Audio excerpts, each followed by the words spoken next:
Hello everyone. So today's IR editorial is from the Hindu. Although I don't like the article that much, but for the sake of discussing, we can take it.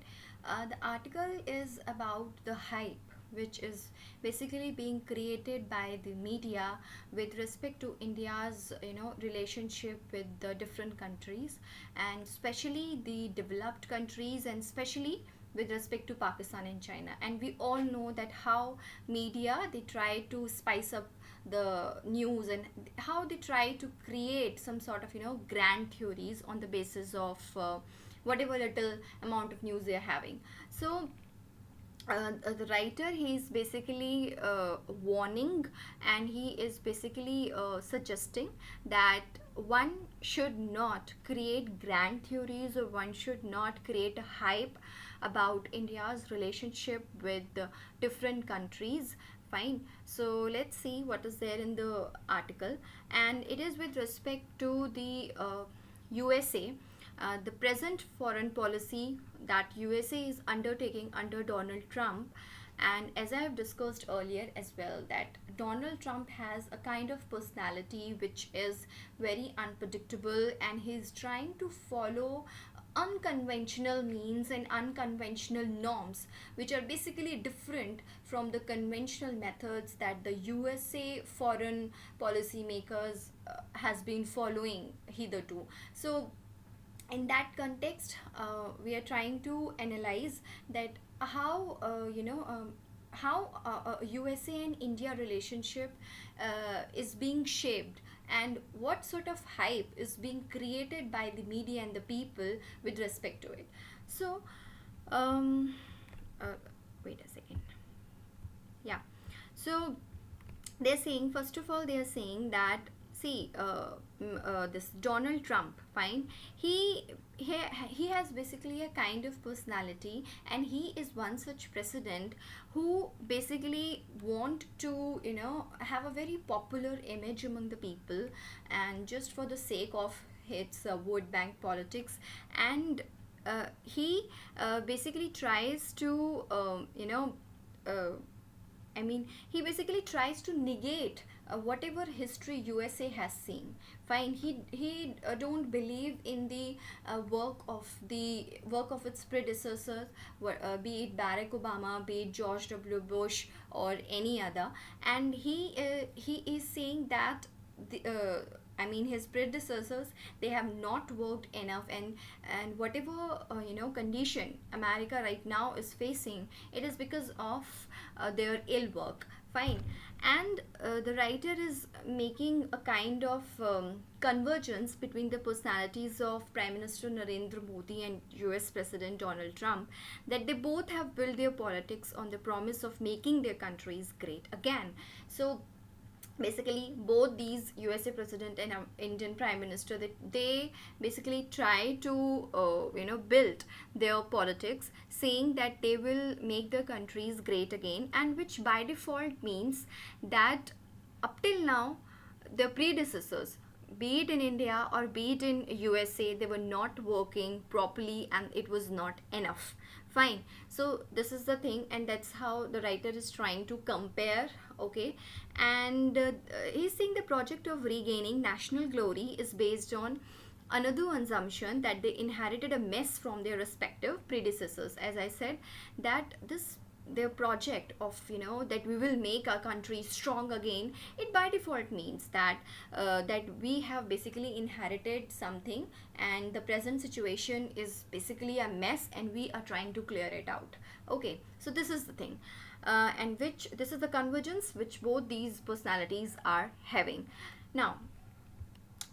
So he's saying that theater as strategy, it means that, see, here in these lines they're saying, where they have gone, yeah, that we were having this 2 plus 2 dialogue. Okay, it was the first time that India was having 2 plus 2 dialogue with USA, but unfortunately it has been postponed 2 times. Find this 2 plus 2 dialogues. And apart from this 2 plus 2 dialogue, he's saying that the similar personality traits of Mr. Trump and Mr. Modi, that both these personality, they try to do the populist measures. And for example, hugging Mr. Trump may be a good spectacle for Mr. Modi.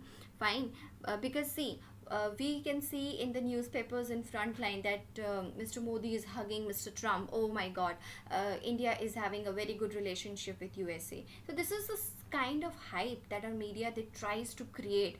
Fine. So and it may be good for Mr. Modi because Indian people they kind of trust all these things. But the same way not be true for the former. But the writer is saying that this kind of relationship, this kind of show. Uh, that's why he has used this word theater. Fine, so this kind of show may, wait a second, so it is not acceptable by Donald Trump because he is having a very unconventional nature. It's fine. So and he wants to do things, he wants to follow the policies which are very unconventional. Fine. So okay, for example, how he is trying to have populist measures, and how Donald Trump is trying to establish itself as a popular image in USA. We have seen that Donald Trump is trying to mend the relationship with North Korea. He had a meeting and a dialogue process with North Korea. Then Donald Trump is trying to have a summit at Helsinki. We yesterday discussed that article in Helsinki with Russia. And the US intelligence agencies and the bureaucracy and administration, even the Western European nations, they don't want the summit to be successful. Although Donald Trump is, he is bold enough that, and he believes that in the similar manner that as the people they have supported Donald Trump in its efforts towards North America, so people will also support him in this summit as well, and so he will be popular and that would be beneficial for its vote bank politics. So Donald Trump is trying to pursue certain things which are unconventional but good for its it's for his publicity. So we can see that India was having good relations with USA, fine, even prior to coming of this Donald Trump. So that means Donald Trump, because he don't believe in the legacy of its predecessors, and he don't believe that the work done by its previous presidents, that was not enough and that was not good at all. So how can we believe, or how it can be assured that Donald Trump would definitely try to have an unconventional relationship or a different sort of relationship with India? And I mean, we cannot be certain, fine, with respect to the relationship with USA because the president is itself unpredictable. Anyway, so North Korea, Syria, Afghanistan, and what else? Yeah, trade deficit and all global challenges before America are the faults of his predecessors. He repeatedly tells supporters, as I told earlier, that he basically tried to accuse its predecessors that see, whatever the relationship USA and North Korea right now is having, it's because of our predecessors. Then the trade deficit that USA is facing with China and with other nations, especially with China, that is because of our predecessors policies. Fine. So this is the attitude of Donald Trump, and this way he is trying to pursue the populist measures or measures that he thinks is good for America. Now, what else is there? With respect to India, fine, if we talk about India USA relationship, because we have analyzed that how Trump wants to work and what is its personality, we can see that, see, India, it is not providing him any sort of opportunity of a spectacle. Means by engaging with India, he is not going to have that much populism, and he is not going to be that much popular in USA, because by default India is having a very good, not very good but good relationship with USA, and thanks to the predecessors. Even during Barack Obama times, India was having a modest relationship with USA, and even before that, fine, in fact after Clinton. So he's not having any sort of opportunity for a spectacle, nor it offers the grounds of distracting the legacy of our predecessors. And at the same time, India is not giving him an opportunity where the legacy of its predecessors can be broken. So definitely India is not a very good opportunity for him being popular. So that's why he told his secretary that to deal with North Korea and Russia first, because that would be unconventional, right? And 2 plus 2 with India could wait. So this is, here we can see that we cannot trust USA under Donald Trump right now, although we are having a fair good relationship with USA, but then also we need to be proactive, and we need to be visionary in our approach with respect to dealing with USA. So, and in fact, and this can be very clear with the fact that there that 16 months have been there since this election of Donald Trump, but there is no assistant secretary of state for South and Central Asia in the State Department. So we can see that how much importance he is giving to South Asia and India in particular. Okay, so this is the thing. Now, what impact it can have on ties? Fine. See, the writer is basically warning that, see, it's fine. Denying the achievements of predecessors may be good political tactics. Means politically, it's good. You can enhance your vote bank by saying that, see, our predecessors had not worked, but we will work and we are working. So it will be a good political tactic. But trying to wish away history itself is not a sustainable strategy. But writer is warning that it is not at all sustainable to move away from the history, right? So okay, now with respect to this, we can see that how USA, China and Pakistan relationship is there, and how it is affecting India as well. Okay, so let's see, Donald Trump, he cannot undo all the legacy with the magic tweet, because the writer has warned that you cannot alone negate the history. So how India is basically entangled in it, we'll see it. See, US relations with Pakistan and China, it took shape during the Cold War. Fine, it's not a new phenomena. And Pakistan was the longest ally of the US after the UK. And Pakistan supported USA in its fight against communism, as well as in its fight against terror that was created in the first site. So it's not at all possible for USA to stand against Pakistan. So the thing is that India cannot, all alone trust on USA that USA will support India against Pakistan. We have seen that USA was one of the member who basically supported the action of FATF, Financial Action Task Force, to put Pakistan on the grey list, and USA even warned West Pakistan to mend its ways against terrorist financing. But then we cannot say, and even Donald Trump, he tried to basically warn Pakistan and have a strict this stand with respect to Pakistan, but then he cannot deny and he cannot refuse that the kind of relationship USA and Pakistan is having. And that's why we have seen that the talks have started between USA and Pakistan right now. So we have seen that how Pakistan has been a very important ally of USA.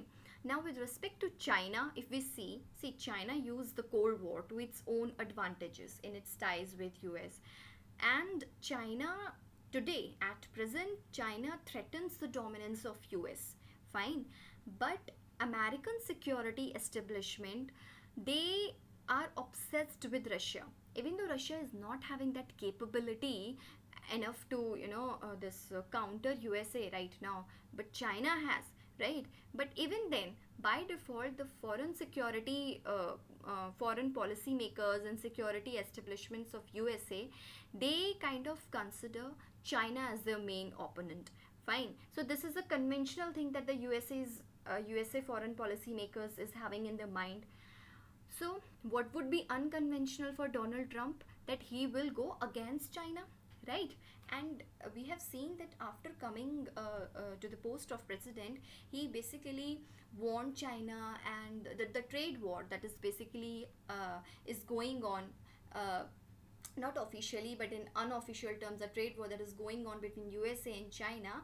We can say, we can attribute it to Donald Trump's efforts and whatever.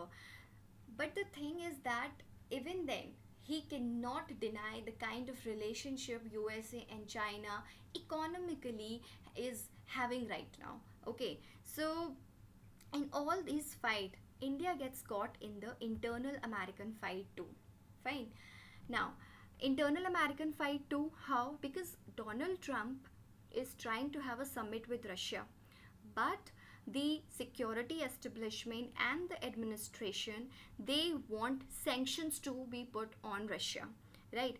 So in this internal conflict, right, between the president and the administration, India is entangled because India is also having defense agreements with Russia. Fine. So in this way, India is also affected because of the relationship that Trump is having with its own country's administration and security establishment. Next, although Trump sees the challenges posed by China, but the thing is that not in a manner that could be helpful for India, because in the eyes of Trump, USA, in the eyes of Trump, India and China, they are basically in the same boat. They are basically following the same policies, and in the eyes of Trump, countries like India and China, they are using USA for their own interest. The main thing is this.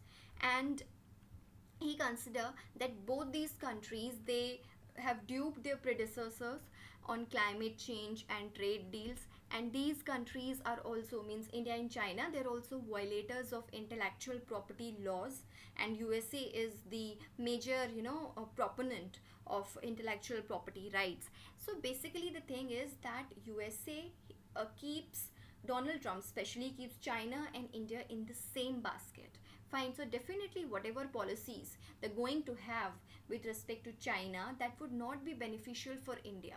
Fine. So this is the thing. Now what else is there? Yeah. But apart from this, there are yeah.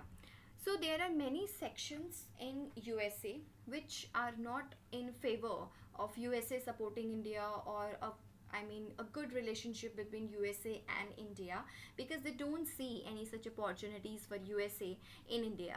But there are two constituencies in USA that promote India against China, and they are Pentagon and the US arms industry. Fine. Obviously, because India is the largest importer of defense this equipments in the world, so definitely the arms industry is going to support US India relationship. Fine. But see, even in this, we can see there is a difference under this Barack Obama. Fine. USA arms industry, they were not able to export this uh, they were not able to export armed drone to India. Fine. But under Trump's administration, they exported this armed drones to India as well. But it's not because USA is trying to have a very good relationship under Trump, or they are guided by any sort of grand theory with respect to India, but it's just because of the opportunity to sell, because they are having a very good market in India, right? So this is the thing. So in all these things, whatever we have discussed so far, we can say that USA under Trump is basically following a very opportunist stand, a very opportunist policy, and India cannot all alone trust on USA, despite the fact that we are having a good relationship with USA. Okay. And India basically under Mr. Modi has realized this thing, this dynamic that puts in that in the eyes of Donald Trump, India and China are in the same corner in the perspective of Donald Trump. And that's why we can see that we had an informal summit, fine, with Chinese President Xi Jinping. Fine. Because we don't want to deteriorate our relationship with the fine China or with Russia, just because we are having a good relationship with USA. So there are basically expectations that I mean, USA President Donald Trump would be invited at a 2019 Republic Day parade. But the thing is that although even if Trump is going to come on this Republic Day in 2019, but we cannot say that he is basically trying to have a grand theory, something in his mind, or he's trying to follow a rule based order with respect to the relationship with India. Even if he is coming, then also it's just an opportunity for him to show his populist measure. That's it, nothing else. India US relations will be better off without hype and grand theories often encouraged by the government. So the writer is saying that India USA relationship would be better if there would be no hype, because otherwise what would happen, that even if there is rescheduling of any meeting, for example in the case of 2 plus 2 dialogue, there has been rescheduling, then the people and the different political thinkers, they will interpret as the collapse of the ties. Fine, even see, on the basis of 2 plus 2 dialogue, because it has been postponed or rescheduled, fine, we are judging the entire relationship of India and USA. So that's why these kind of hype should not be created with respect to any summit or any dialogue process. Fine, so this was the whole idea of this American foreign policy and Donald Trump's I mean basically the writer is trying to analyze the kind of personality Trump is having, so that on the basis of that we should not create any sort of hype of our relationship, in fact not with respect to USA but with respect to any of the country. So thank you.